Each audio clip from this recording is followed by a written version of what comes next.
Ayanna Campbell had exactly 3 seconds to make a decision that would change everything.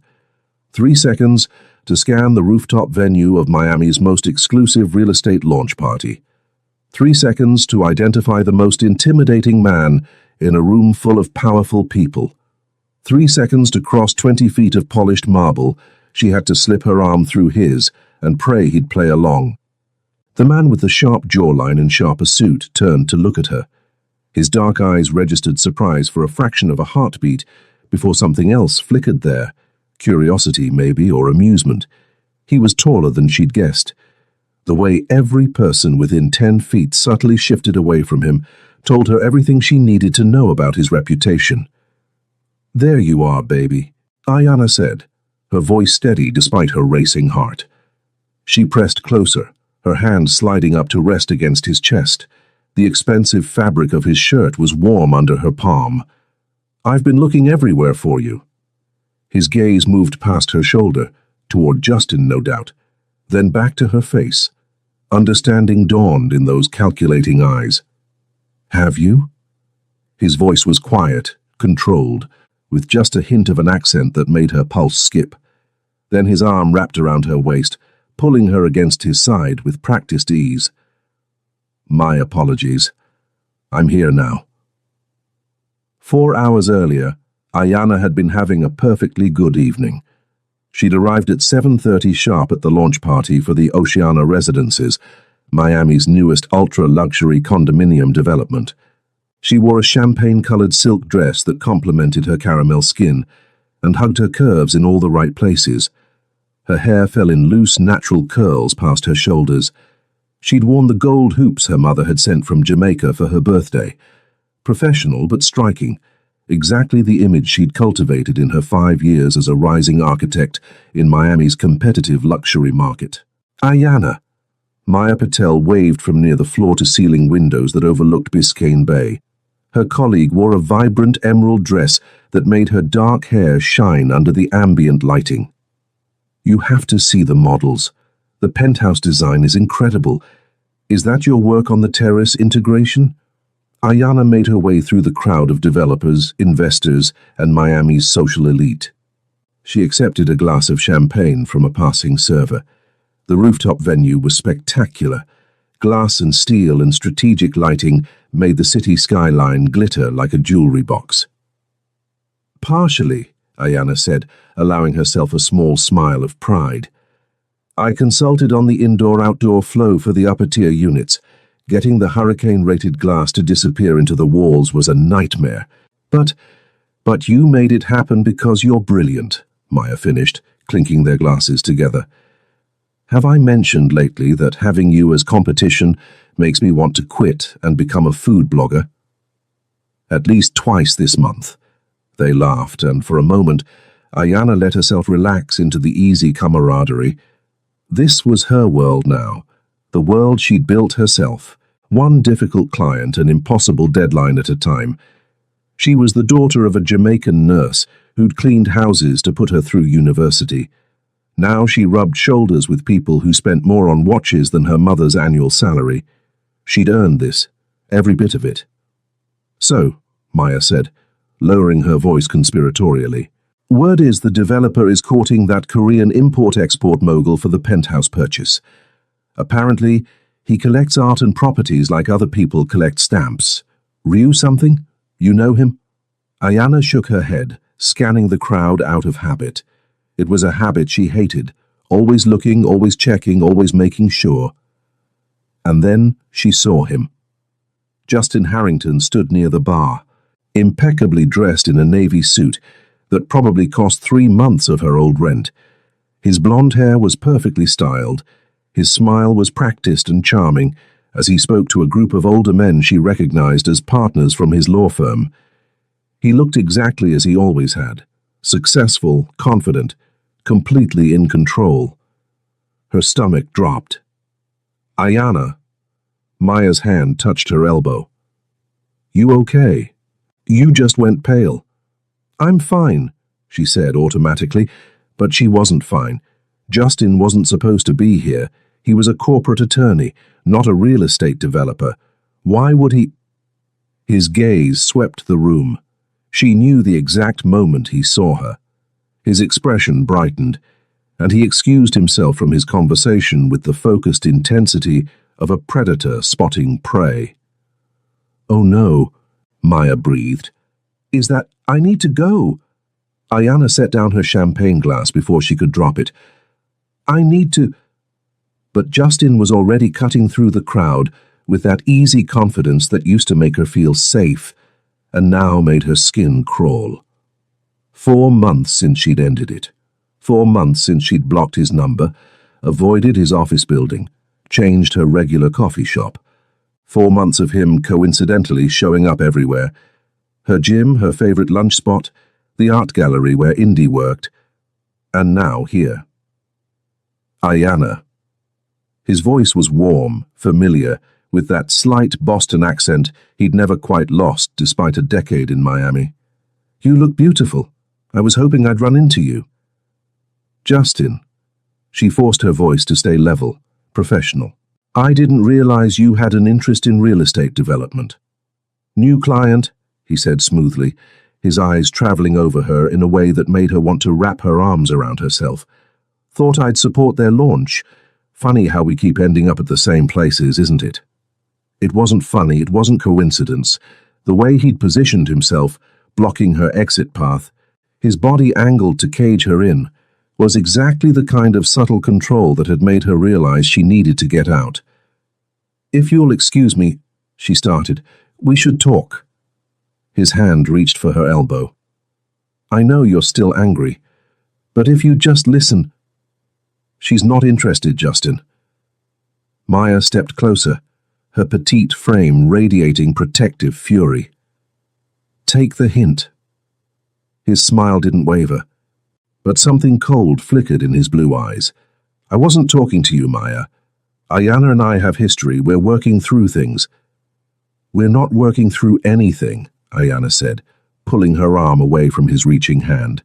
"We're done. We've been done." "Baby, you don't mean that." His voice dropped lower, more intimate, as if they were alone instead of surrounded by Miami's elite. "You're just upset because I pushed too hard. I get it. But you know we're good together. You know we belong." A hand appeared between them, holding an untouched glass of champagne. "Your drink," a quiet voice said in accented English. "You left it at our table." Ayana's brain stuttered. She turned to find herself looking up, way up, at a man she'd never seen before. He was tall, easily over 6 feet, with black hair styled in a precise undercut, and a face that could have been carved from marble. His suit was immaculate, clearly bespoke. The watch on his wrist was the kind that cost more than luxury cars. But it was his eyes that caught her, dark, intelligent, and utterly unreadable as they moved from her face to Justin's and back again. He was waiting, offering her an exit. Ayana had approximately 3 seconds to decide if she was going to take it. She thought about Justin showing up at her gym at 6 a.m., at her usual table at Panther Coffee, at Indy's art gallery opening last month, claiming he just wanted to support local artists. The texts from unknown numbers, the flowers delivered to her office with no card, the way her skin crawled every time she left her apartment, wondering if he'd be there. She had 3 seconds to decide. She took the champagne glass. "Thank you, baby," she said, her voice carrying just enough to be heard by the people nearby. "I was wondering where you'd gotten to." Something like approval flickered in those dark eyes. His hand settled on the small of her back, warm even through the silk of her dress. He guided her slightly closer to his side. "My apologies," he said, his voice pitched for their small audience. His gaze moved to Justin with the kind of assessing look that made grown men uncomfortable. "And you are?" Justin's smile had frozen on his face. His eyes darted between them, confusion warring with something uglier. "Justin Harrington. I'm a friend of Ayana's." "Ah." The single syllable carried volumes. The man's arm shifted, his hand now resting possessively on Ayana's hip. "How nice. I'm Minsyok, Ayana's boyfriend." The word hung in the air like a declaration of war. Ayana felt her heart hammering against her ribs. She forced herself to lean into Min Seok's side, to smile up at him, with what she hoped looked like affection rather than desperation. Min Seok, this is Justin. We dated, briefly, over a year ago. 4 months ago, Justin corrected, his voice tight. And it was more than brief, Ayana. We were together for a year. Were, she emphasized, is past tense. Min Seok's thumb traced a small circle on her hip, a gesture that could have been absent-minded affection or calculated performance. It's good to meet you, Justin, he said with perfect politeness that somehow sounded like a dismissal. If you'll excuse us, I promised Ayana a tour of the penthouse models. He guided her away before Justin could respond. His hand never left her back as they navigated through the crowd. Ayana caught a glimpse of Maya's shocked expression and Justin's furious one before they turned a corner toward the interior model displays. As soon as they were out of immediate sight, Min Seok's hand dropped from her back. He stepped away, putting proper distance between them. He turned to face her with those unreadable dark eyes. You had seconds to decide, he said quietly. Was that the decision you wanted to make? Ayana's hands were shaking. She set down the champagne glass on a nearby display table before she could drop it. Yes, thank you. I'm sorry for dragging you into... Don't apologize. His voice was still quiet, but there was steel underneath it. Is he dangerous? The question was so direct, so unexpected, that Ayana found herself answering honestly. Not physically, but he doesn't understand boundaries. I ended things 4 months ago, and he won't accept it. He keeps showing up places, calling from different numbers, sending things to my office. She wrapped her arms around herself, suddenly cold despite the warm Miami evening. I know how it sounds, like I'm overreacting to an ex who can't let go, but something about the way he looks at me now. You're not overreacting. Min Seok's voice was flat, certain. Men like that don't stop unless they're made to stop. He pulled out his phone, fingers moving swiftly across the screen. What's your number? Why? Because if I'm going to be your boyfriend, we should probably be able to contact each other. There was the faintest hint of something in his voice. Amusement, maybe. Unless you'd prefer to explain to him tomorrow why your new boyfriend doesn't have your number. Ayana stared at him. You're serious. He saw us together. He'll check. Men like that always check. Min Seok looked up from his phone. For the first time, she saw something almost like sympathy in his expression. If you want him to believe this, we need to commit to it, at least for a while. Why would you help me? The question burst out before she could stop it. You don't know me. This could cause problems for you. Something flickered across his face, gone too quickly to read. Let me worry about my problems. Do you want my help or not? She thought about Justin's expression when Min Seok had called her baby. The way he'd stepped back, for the first time in 4 months, actually backing down. The way this man, this stranger, had read the situation in seconds and offered her an escape route. Ayana pulled out her phone. My number is... As Min Seok saved her contact information, she caught a glimpse of his phone screen. Multiple message threads in what looked like Korean, a photo background of a city skyline at night, and a calendar packed with appointments. Ryu Min Seok, he said, as if reading her mind. He held out his hand formally and she took it. His grip was firm, his hand warm and calloused in a way that surprised her. Since we're dating now, you should probably call me Min Seok. Ayana Campbell, she said, then added, I'm an architect, in case he asks. Justin will definitely ask. And I'm in import-export, art, jewelry, luxury goods. His lips curved into something that wasn't quite a smile. Also, I'm apparently looking at the penthouse, so we should probably actually take that tour, for authenticity. As they walked toward the penthouse models, Ayana's mind was racing. What had she just done? She'd grabbed a stranger at a party, announced they were dating, and he'd just gone along with it, committed to maintaining the charade. She glanced up at Min Seok's profile. The sharp jaw, the controlled expression.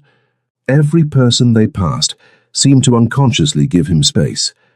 Maya had mentioned a Korean mogul interested in the penthouse, someone who collected art and properties, someone, she realized with a jolt of understanding, that people were careful around. "What exactly," she asked quietly, "do you import and export?" Min-seok looked down at her. This time there was definitely amusement in his eyes. "Whatever needs importing and exporting, does it matter?" It should matter. She should care. But she thought about Justin's hand reaching for her elbow, the trapped feeling of being cornered at the bar, the 4 months of looking over her shoulder. "No," Ayana said, "right now it doesn't matter at all." The penthouse tour lasted 45 minutes. During that time, Ayana learned 3 important things about Ryu Min-seok. First, he was genuinely interested in architecture. Not the polite interest wealthy clients usually displayed, but actual technical knowledge. He'd asked about load-bearing structures, about the engineering challenges of floor-to-ceiling disappearing glass walls. He'd asked about storm-resistance specifications that most people wouldn't think to question. Second, he was very good at playing the role of attentive boyfriend. His hand had stayed on her lower back the entire tour. It was a warm presence that somehow felt protective rather than possessive. He'd pulled her close when Justin had appeared again, with his law firm partners. He'd pressed a kiss to her temple that had looked completely natural. Third, and perhaps most unsettling, he was absolutely devastatingly attractive. Ayana had noticed he was handsome when she'd grabbed him at the bar. Hard not to notice cheekbones like that. But spending time in close proximity, feeling the heat of his body next to hers, catching the subtle scent of his cologne, something expensive and cedar-tinged, was doing things to her nervous system that had nothing to do with fake relationships. Which was problematic, considering this was supposed to be a temporary solution to a Justin problem. "You're thinking very loudly," Min-seok murmured. They stood on the penthouse terrace, ostensibly admiring the view of the bay. The party had started to thin out. Justin was still visible inside, watching them through the glass with barely concealed fury. "Sorry." Ayana forced herself to focus on the actual view. The lights of Miami spread out like a circuit board, the dark expanse of water beyond. "I'm just trying to figure out the logistics of this." "The logistics?" Min-seok leaned against the terrace railing. For the first time that evening, he looked almost relaxed. The jacket of his suit was unbuttoned, his tie loosened slightly. There was something about the way the breeze moved his dark hair that made her fingers itch to... "Stop it," she told herself firmly. "We can't exactly fake date indefinitely," she said. "Justin will eventually figure out we're not really together. What happens then?" "Then we'll have bought you time," Min-seok said simply. "Time for him to move on. Time for you to document his behavior if it continues. Time for..." He paused, his gaze sharpening on something over her shoulder. "He's coming this way." Ayana's stomach clenched. Before she could turn, Min-seok moved. One moment she was standing beside him at the railing. The next she was backed against it with his body blocking her from view, his hands braced on either side of her. "May I?" he asked quietly, his face inches from hers. Her breath caught. "May you what?" "Kiss you." He needs to believe this. His eyes searched hers. Despite everything, the situation, the absurdity of it all, she saw nothing but careful respect there. "But only if you consent." She should say no. This was already complicated enough. But Justin's footsteps were getting closer on the terrace stones. The thought of dealing with another confrontation. "Yes," Ayana breathed. Min-seok closed the distance between them, with the kind of controlled precision that probably characterized everything he did. His lips were warm, firm. For a half-second, Ayana's brain screamed that this was crazy. This was a stranger, this was... Then his hand came up to cup her jaw, tilting her head to a better angle. Conscious thought sort of dissolved. The kiss was chaste, technically. No tongue, no grab. Nothing that would be inappropriate for a semi-public venue. But there was something in the way he kissed her. Focused, thorough. like he was memorizing the shape of her mouth that made heat pool low in her belly. When he finally pulled back, it took her several seconds to remember how to breathe. "That good," he murmured, and there was definitely amusement in his voice now. "That was fine," she managed, her voice embarrassingly unsteady. His thumb brushed her lower lip. She watched something flicker in his eyes, surprise maybe, or recognition that she wasn't the only one affected. "Just fine? Minseok, Ayana." Justin's voice cut across whatever she'd been about to say. "Can we talk? Alone?" Minseok didn't move, didn't even turn to look at Justin. He kept his eyes on Ayana's face as he said, "She doesn't want to talk to you. She's made that clear. I'm talking to Ayana, not you." "And I'm her boyfriend," Minseok said with perfect calm, "which means when someone makes her uncomfortable, it becomes my concern." "Boyfriend?" Justin's laugh was sharp, disbelieving. "You expect me to believe you're actually dating him? 4 months ago you were in love with me, and now suddenly you're with him." Ayana felt Minseok's muscles tense against her. His voice remained controlled. "People move on, Justin. You should try it. This is bullshit." Justin moved closer. His polished facade was finally cracking. "Ayana, I know you. You don't do casual. You don't just jump into relationships. What is this really? Are you trying to make me jealous because it's working, okay? Is that what you wanted to hear?" "What I want," Ayana said, finding her voice, "is for you to leave me alone. We're done, Justin. We've been done. We're not done until I say we're done." His voice rose, loud enough that several people inside turned to look through the glass. "Do you have any idea what you put me through? The embarrassment of telling my family we broke up. My mother spent months planning—" "I don't care what your mother planned." Ayana pushed away from the railing. Minseok smoothly shifted to stand beside her, his hand finding hers. "I don't care about your embarrassment. I care that you won't accept that I don't want to be with you anymore." "Because of him?" Justin's gaze raked over Minseok with open hostility. "What is he? Some kind of sugar daddy? You always did like expensive things." Minseok moved faster than Ayana would have thought possible for someone so controlled. One moment he was beside her. The next he was in Justin's space, his voice dropping to something quiet and dangerous. "Choose your next words very carefully," he said, "because insulting my girlfriend is a line you don't want to cross." For the first time that evening, Justin looked genuinely intimidated. He stumbled back a step, his face flushing. "Are you threatening me?" "I'm advising you." Minseok's tone was perfectly pleasant, which somehow made it worse. "Leave Ayana alone. Stop calling. Stop showing up places. Stop making her uncomfortable. Find someone else to focus your energy on. This is the only warning you'll get." "This is insane." Justin looked between them, his expression twisting. "You know what? Fine. Have fun with your gangster boyfriend, Ayana. But don't come crying to me when you realize what you gave up." He stormed off the terrace.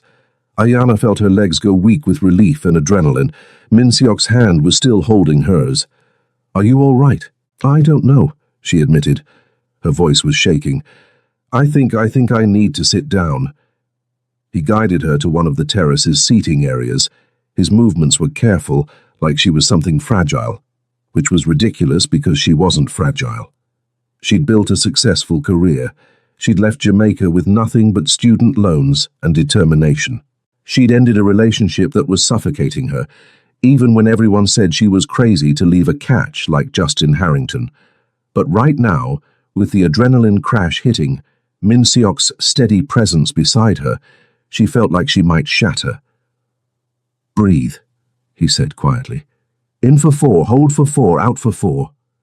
You're having a panic response. It's normal." She followed his instruction. She focused on the rhythm of her breath until her heart rate started to slow. When she finally looked up, she found him watching her with an expression she couldn't quite read. "Thank you," she said. "I don't know what I would have done if you hadn't—" "You would have handled it," he said with surprising certainty. You're clearly capable.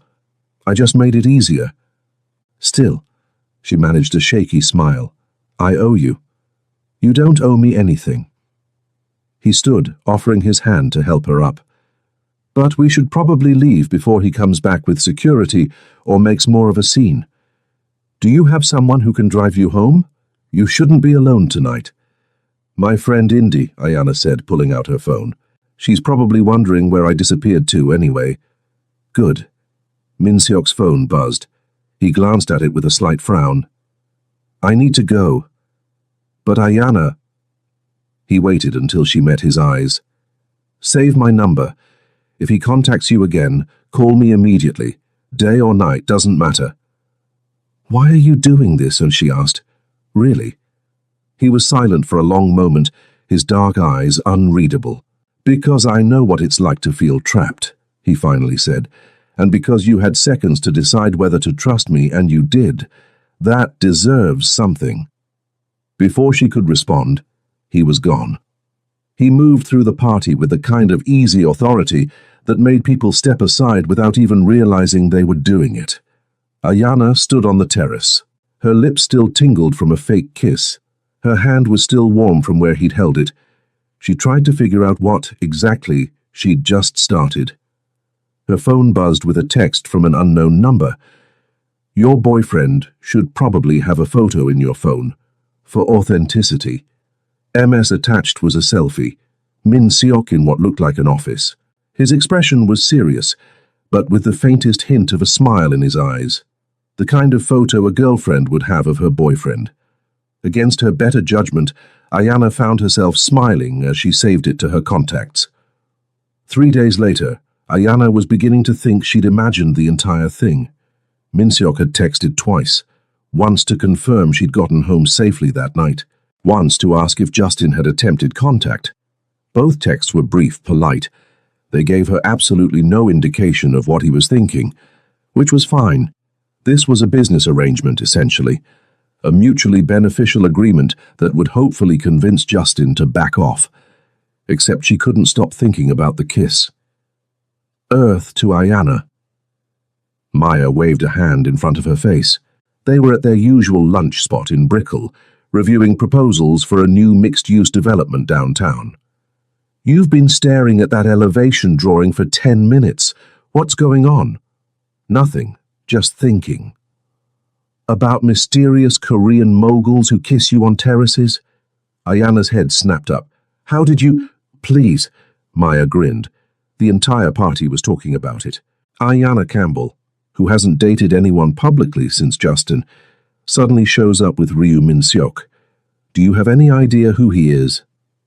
I googled extensively, by the way. He's in import-export, Ayana said carefully. He's in a lot more than that. Maya pulled out her phone, scrolling to show Ayana a series of articles.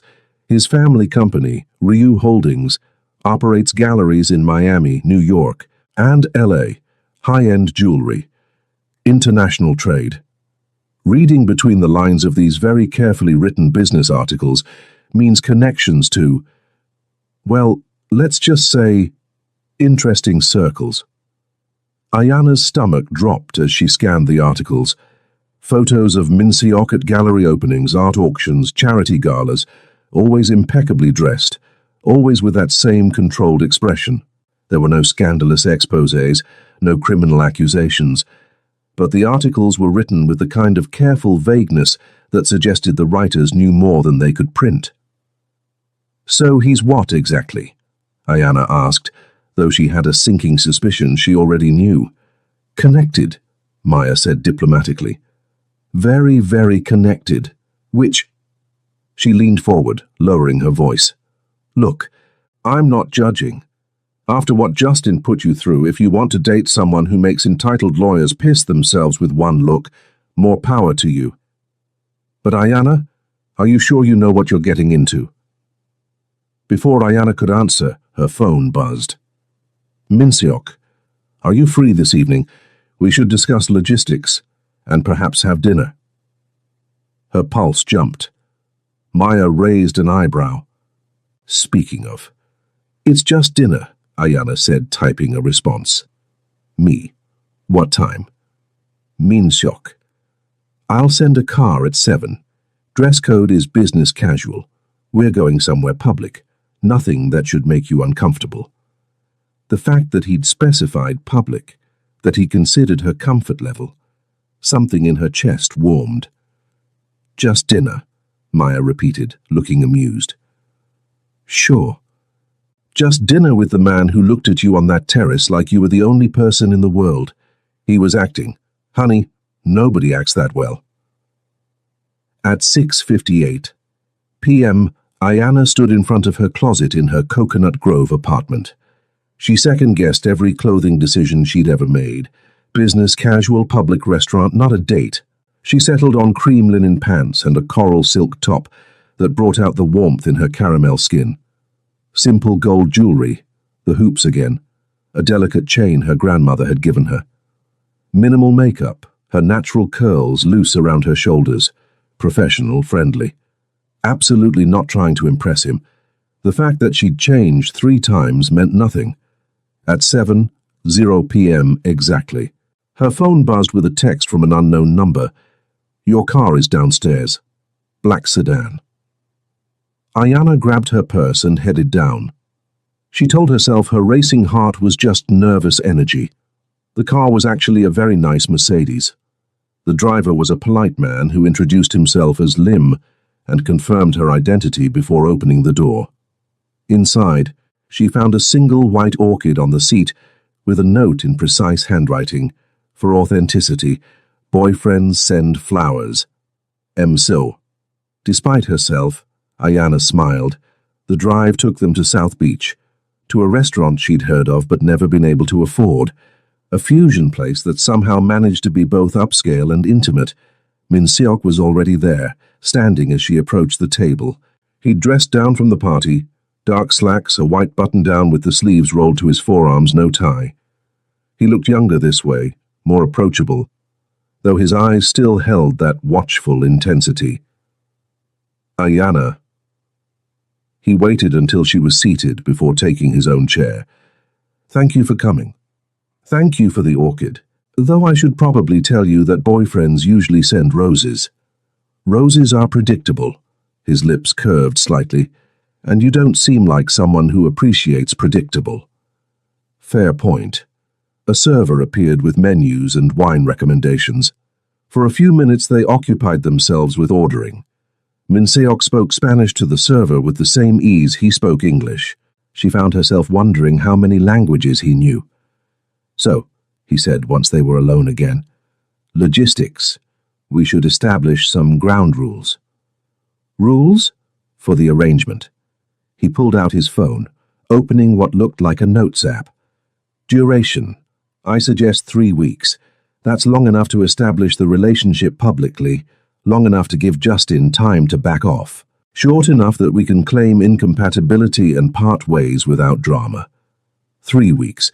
It felt simultaneously too long and not nearly long enough. Okay. Public appearances. I have several events coming up. A gallery opening on Friday, a charity auction next week, a business dinner the week after. You'd be expected to attend as my partner. I can do that. Ayana pulled out her own phone, checking her calendar. I have a client presentation on Thursday evening, but otherwise I'm flexible. Good. He made a note. Physical contact. I assume you're comfortable with hand-holding, arms around each other, brief kisses for appearances? His eyes met hers, checking. But nothing more without explicit consent. The memory of his mouth on hers sent heat through her body.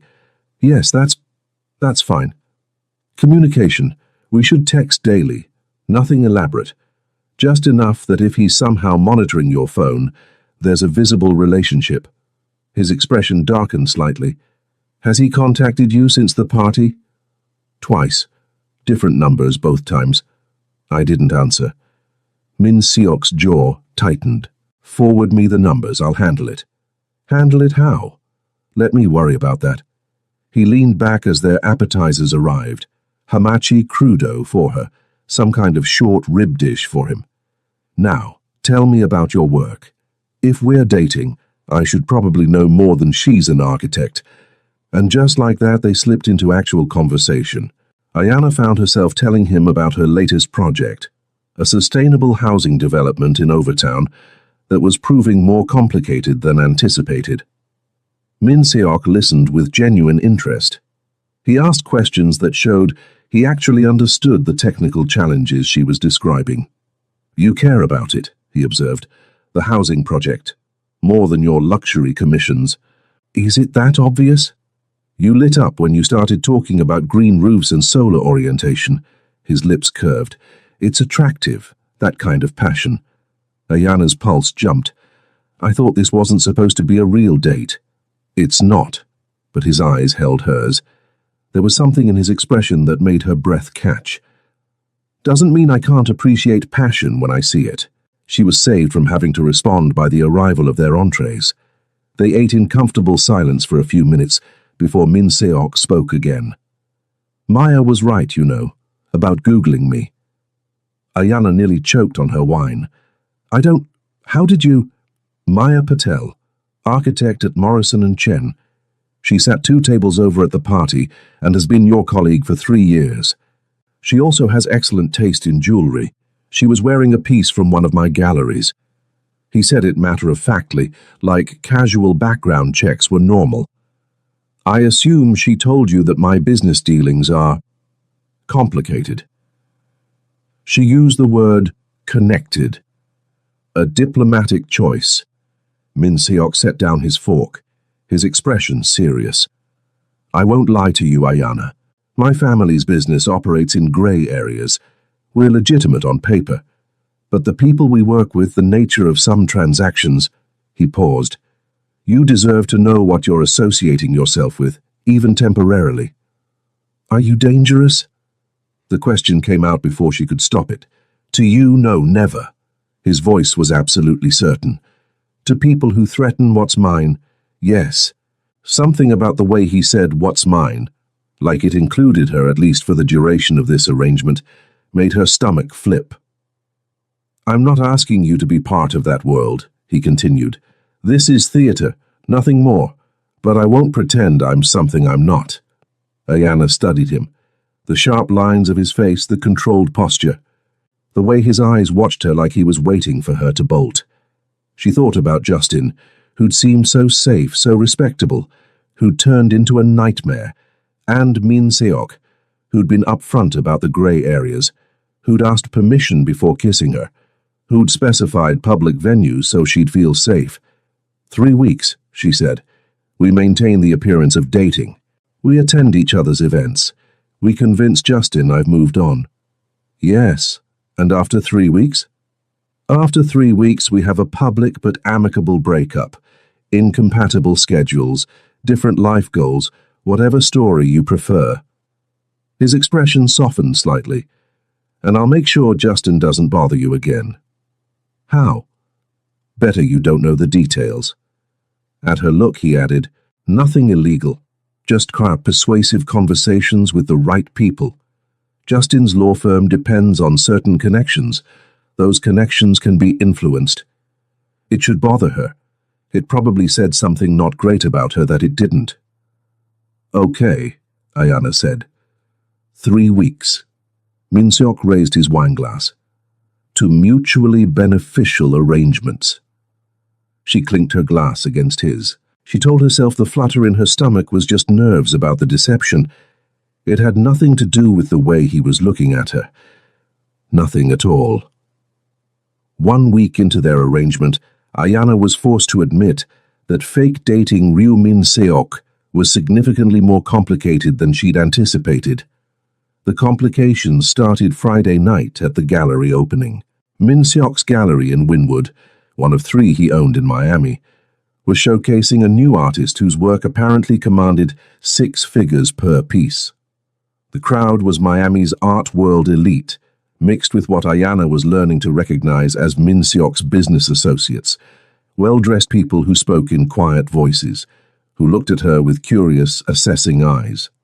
Relax, Min Seok murmured in her ear as they moved through the gallery.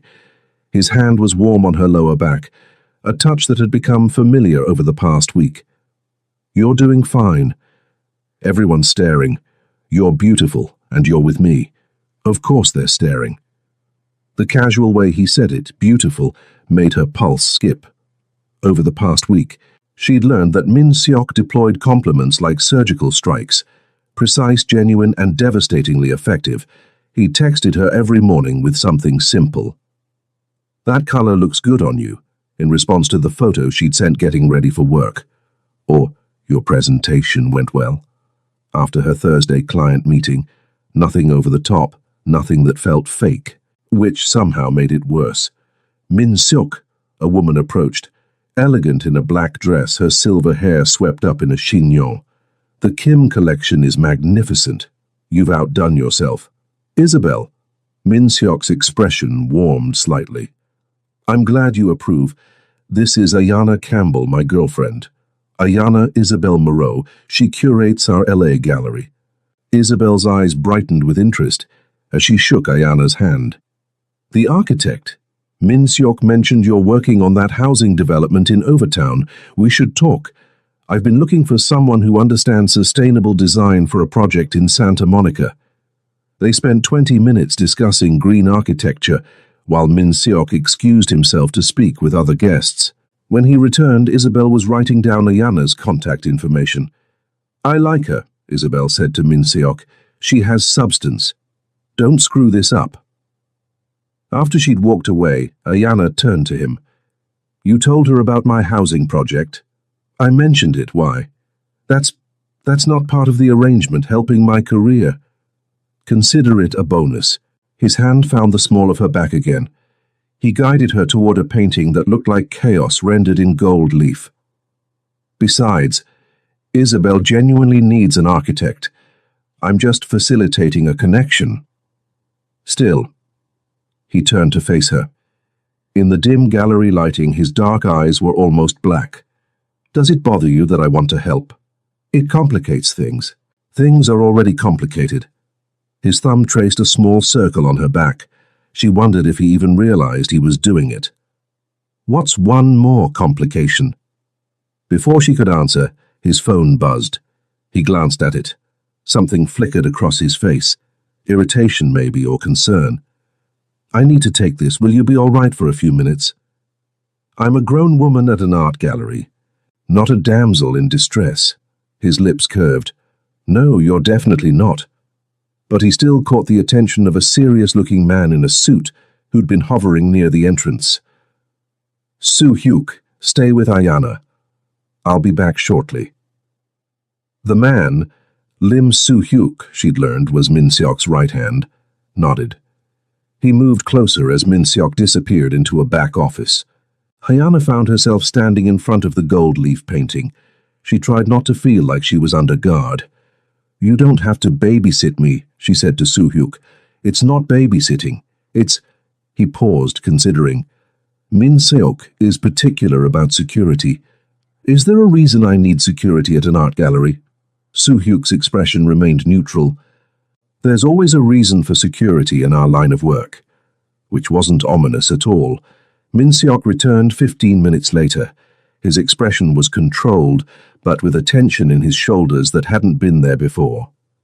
"We need to leave," he said quietly. "Now."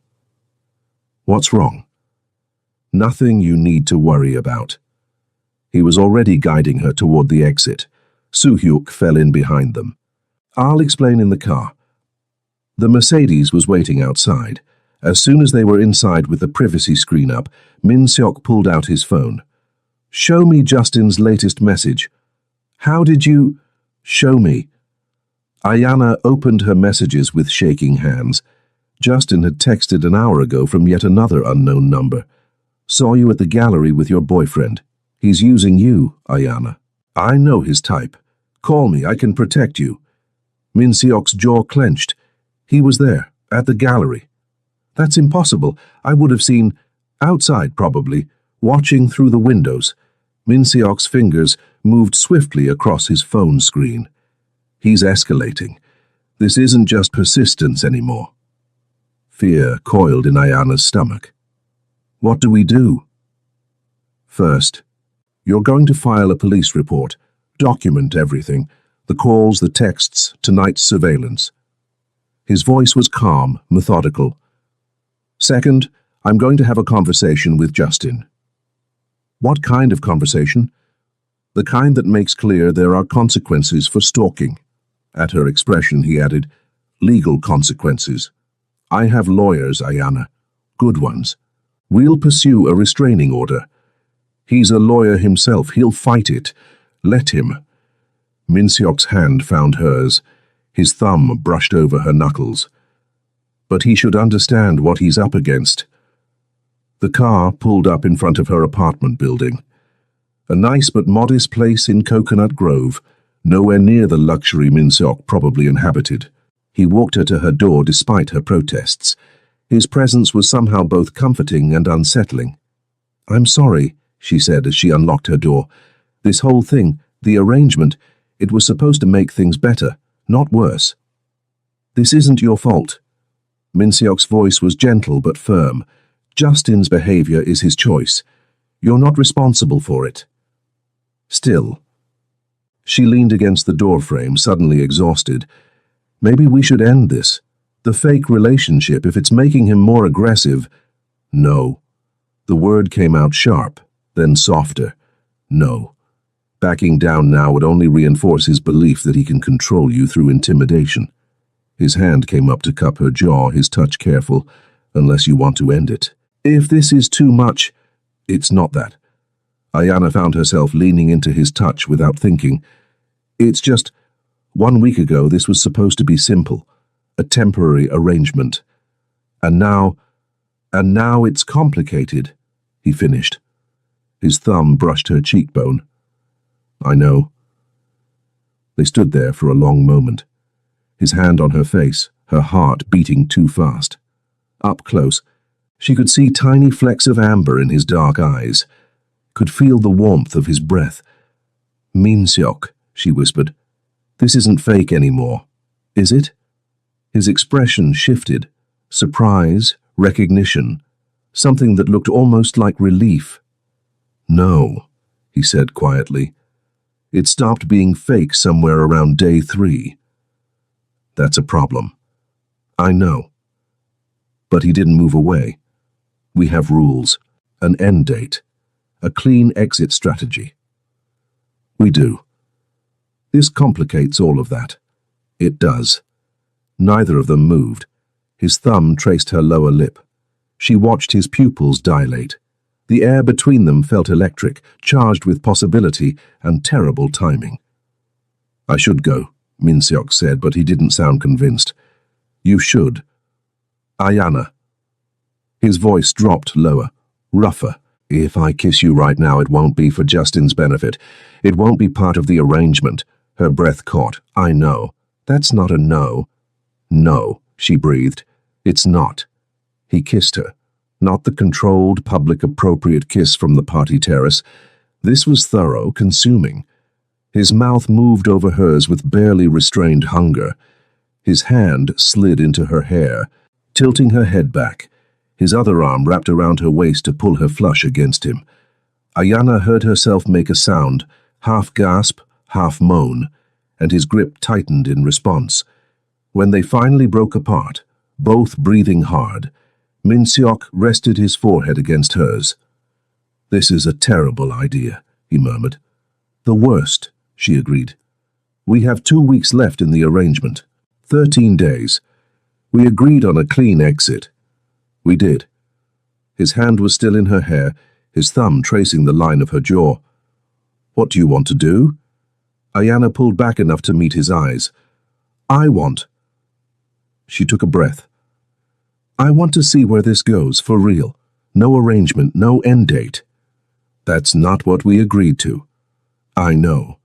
She pressed her hand to his chest, feeling his heartbeat racing under her palm. But somewhere in the last week I stopped pretending, and I think you did too. Minseok was quiet for a long moment. His dark eyes searched hers. Then he pulled out his phone. He opened their text thread and deleted a specific message. What was that? Ayana asked. The reminder I set for day 21, the fake breakup conversation. He pocketed his phone, his expression serious. If we're doing this for real, we need new rules, such as honesty, complete honesty. His hand found hers, lacing their fingers together.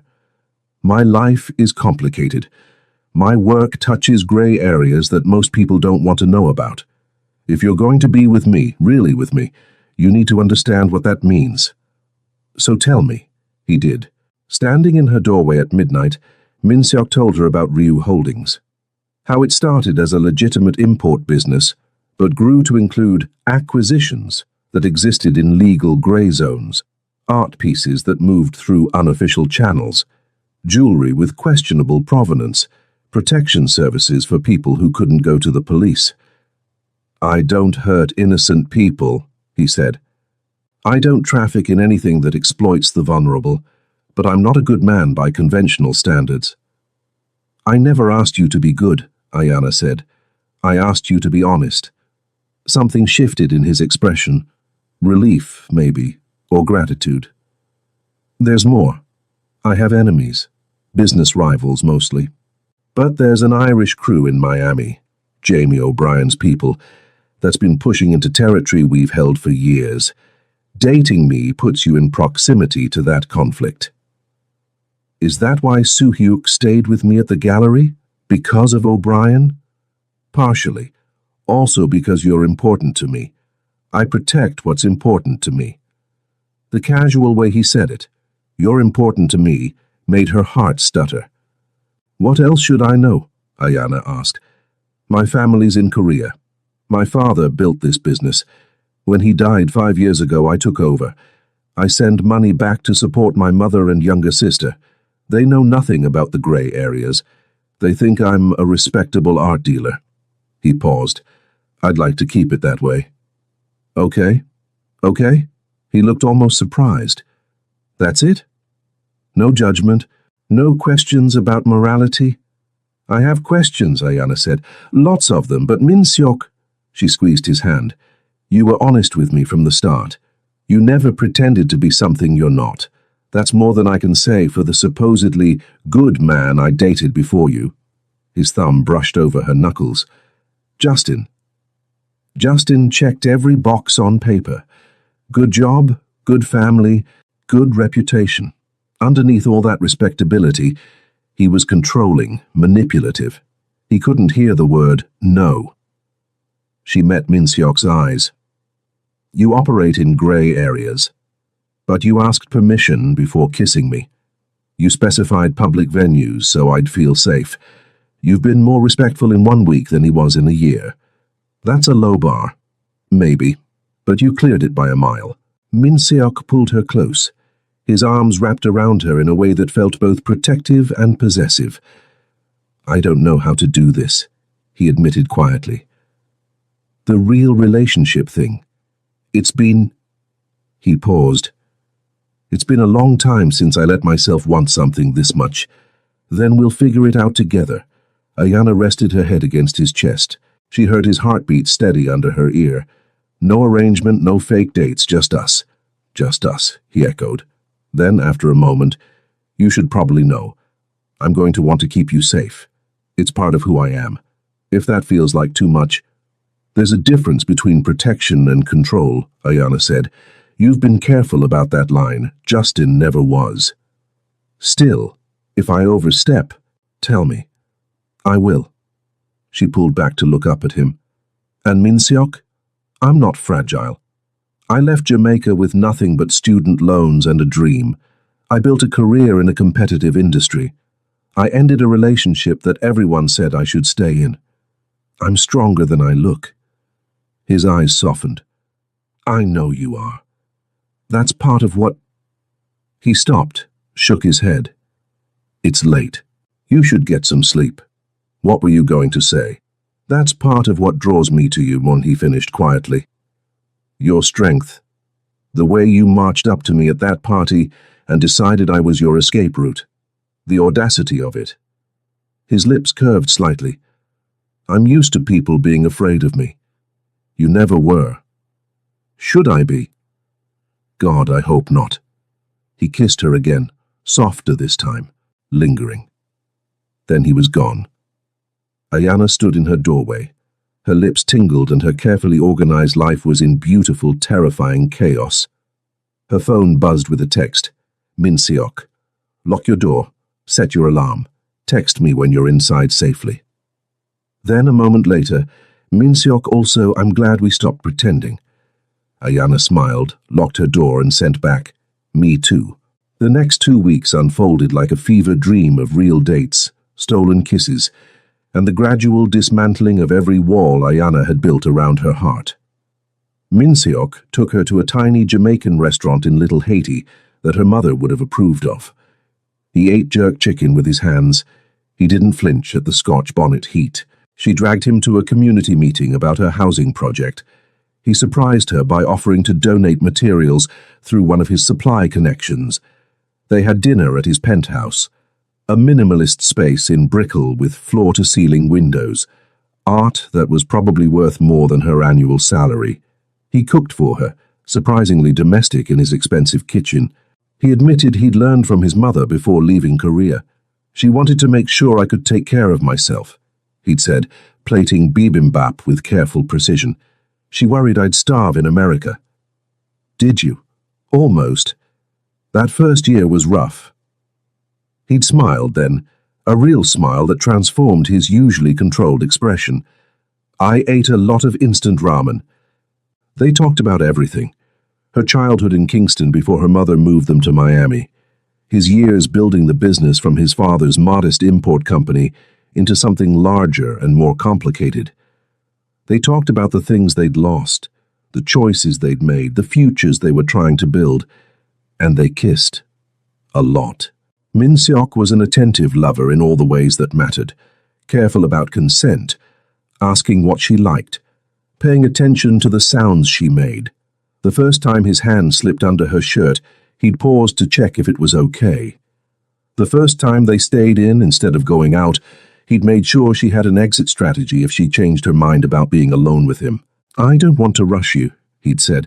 His forehead rested against hers on his couch. Both of them were breathing hard. What if I want to be rushed? His laugh was low, rough.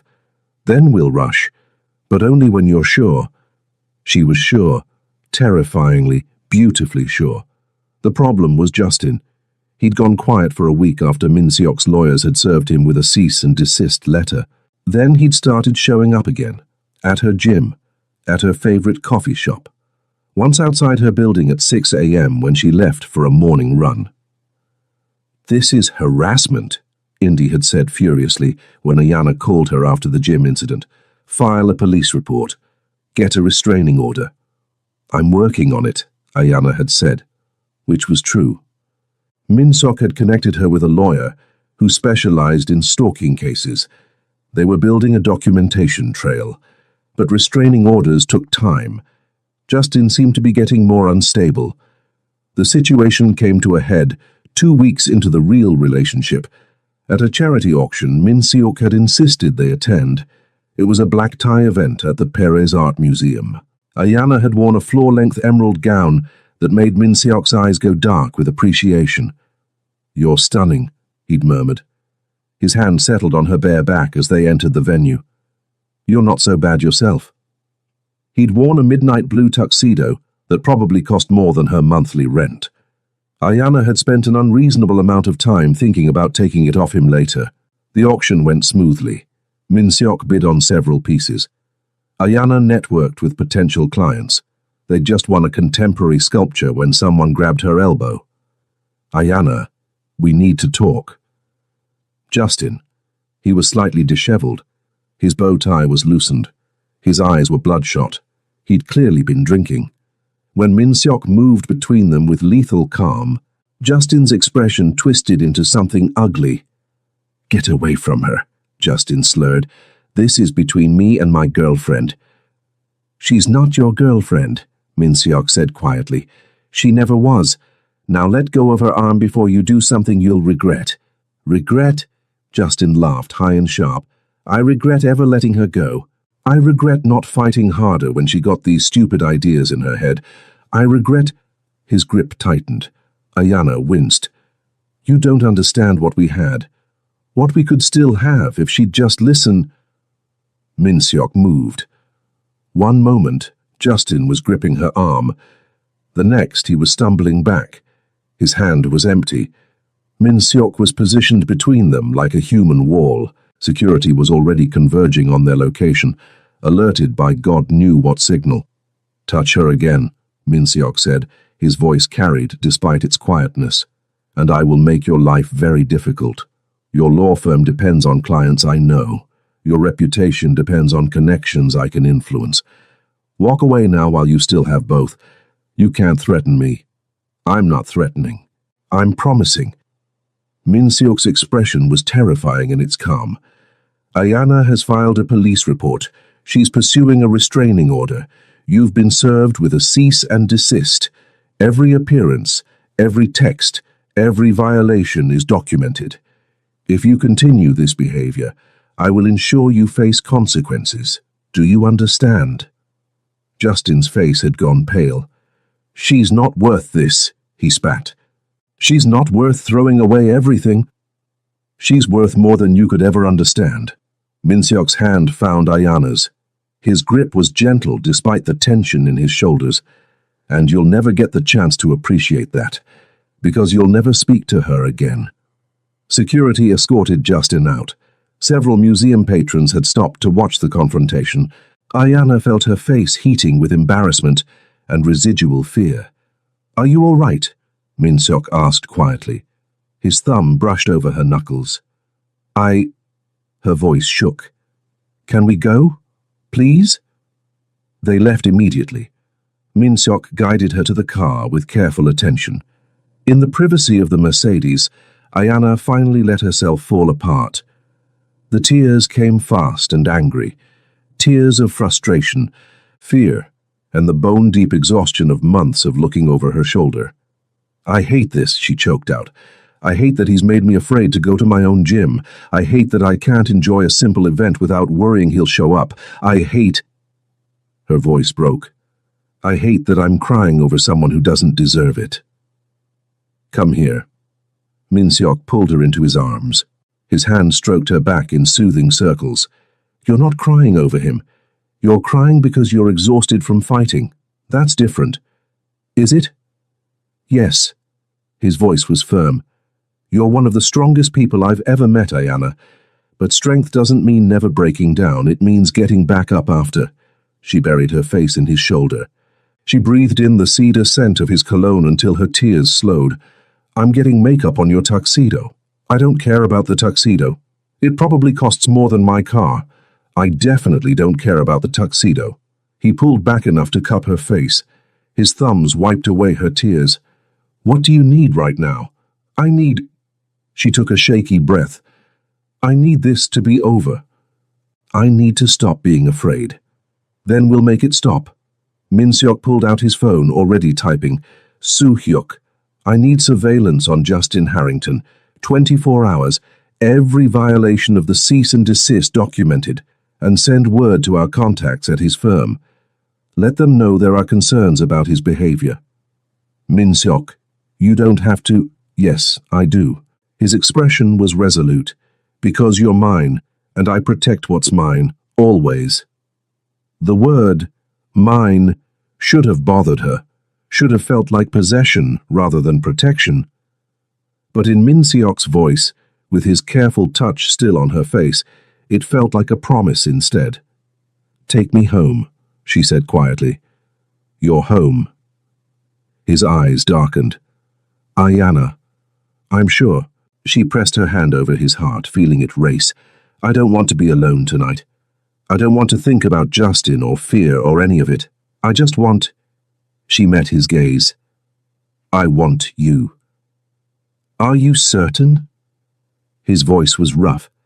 "Because once we cross this line—" "I've been certain since you kissed me in my doorway 2 weeks ago." She leaned forward. Her lips brushed his.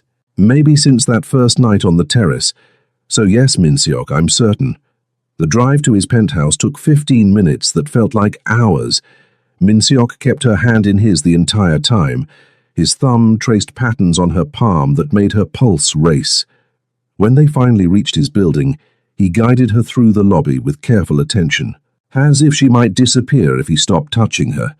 In the elevator, Ayana found herself backed against the wall. Min Seok's mouth was on hers in a kiss that was hungry, demanding. Nothing like the controlled kisses they'd shared in public. His hands framed her face, her waist, her hips, like he couldn't decide where to touch first. "Bedroom," she breathed when they broke apart. "Are you—" "If you ask me if I'm sure one more time," Ayana said, pulling him back down for another kiss, "I'm going to think you don't want this." His laugh was low, rough. "I want this. God, I want this." His mouth moved to her neck, her collarbone. "But I need you to know this isn't just physical for me. It hasn't been just physical since you walked up to me at that party and trusted me with your safety." "I know." She threaded her fingers through his hair. She felt him shudder. "It's not just physical for me either." They barely made it to his bedroom. Ayana had a blurred impression of floor-to-ceiling windows, city lights spreading out below. Before Min Seok was kissing her again and nothing else mattered. He was careful, so careful, asking permission, checking in, making sure she was with him every step. Later, tangled in his sheets with Miami glittering outside the windows, Ayana felt something in her chest crack open. Min Seok's hand traced lazy patterns on her bare shoulder. His breathing was still uneven. "Stay," he said quietly. "Not just tonight, stay. I wasn't planning on leaving. I mean stay with me, move in, or—" He paused, seeming to search for words. "I know it's fast. I know we've only really been together 2 weeks. But Ayana, I haven't felt this way about anyone in years, maybe ever. Life is too short to pretend I don't want you in it." She turned to face him, her heart racing. "Are you asking me to move in with you?" "Eventually, maybe, if you want." He looked almost uncertain, a vulnerability she'd never seen in him before. "Or we could keep taking it slow. I need you to know that this is real for me. You're real for me." Ayana pressed her palm to his chest. She felt his heartbeat steady under her hand. "It's real for me too," she said softly. "Terrifyingly real. I never expected—" She stopped, shook her head. "I grabbed you at that party because I was desperate. I never expected to actually fall for you." "But you did." "I did." She smiled, despite the fear curling in her stomach. "So, what do we do now?" "Now?" Min Seok pulled her closer, his arms wrapped around her. "Now we figure it out together. No arrangements, no end dates. Just us." "Just us," she echoed. She let herself believe in the possibility of it. Outside, Miami sparkled like a promise. For the first time in months, Ayana felt safe enough to close her eyes and sleep. 14 months later. Ayana stood in the kitchen of the penthouse, their penthouse now, officially, since she'd moved in 6 months ago. She watched Min Seok attempt to make her grandmother's recipe for curry goat. He frowned at the pot, with the same intensity he brought to business negotiations. He adjusted seasonings with careful precision. "You know," she said, wrapping her arms around him from behind, "my grandmother would be impressed. Your grandmother would tell me I'm using too much Scotch bonnet." "Probably." Ayana rested her cheek against his back. She felt the warmth of him through his t-shirt, but she'd appreciate the effort. It had been a year of adjustments, learning to live together, learning each other's rhythms, learning how to balance Ayana's work with Min Seok's complicated business dealings. There had been arguments, particularly about his protective instincts, which sometimes crossed the line into overprotective territory. There had been challenges. Like the week O'Brien's crew had escalated their territory dispute, and Min Seok had insisted on security following Ayana everywhere. But there had been more good than bad. So much more. The housing project in Overtown was breaking ground next month. Materials were donated by Ryu Holdings. Isabel had brought her that Santa Monica project. That had led to 2 more California commissions. Min Seok had started talking about opening a gallery in Kingston, specifically to showcase Caribbean artists, and Justin had finally, blessedly, disappeared. The restraining order had gone through. His law firm, facing pressure from several influential clients, had quietly suggested he take a position in their Boston office. He'd been gone for 10 months now. Ayana had slowly stopped checking over her shoulder, stopped tensing every time her phone buzzed with an unknown number. "Indy's bringing her new girlfriend tonight, right?" Min Seok asked. He pulled Ayana's attention back to the present. "Yes, and Maya's bringing her husband. And Soo-hyuk is bringing... Is Soo-hyuk bringing anyone? He said he'd come alone. I think he's secretly terrified of your friends." "Good. They're terrifying." Min Seok turned in her arms. His expression softened as he looked down at her. He did that sometimes. Just looked at her like he still couldn't quite believe she was real. She understood the feeling. "Have I told you lately that I love you?" he asked. "Not since this morning." "That's unacceptable." He kissed her forehead, her nose, her lips. "I love you. You're the best decision I've ever made. I grabbed your arm at a party and demanded you pretend to be my boyfriend," Ayana pointed out. "You didn't make that decision. I decided to go along with it. I decided to kiss you on that terrace. I decided..." He paused. His hand came up to cup her jaw. "I decided to let you matter.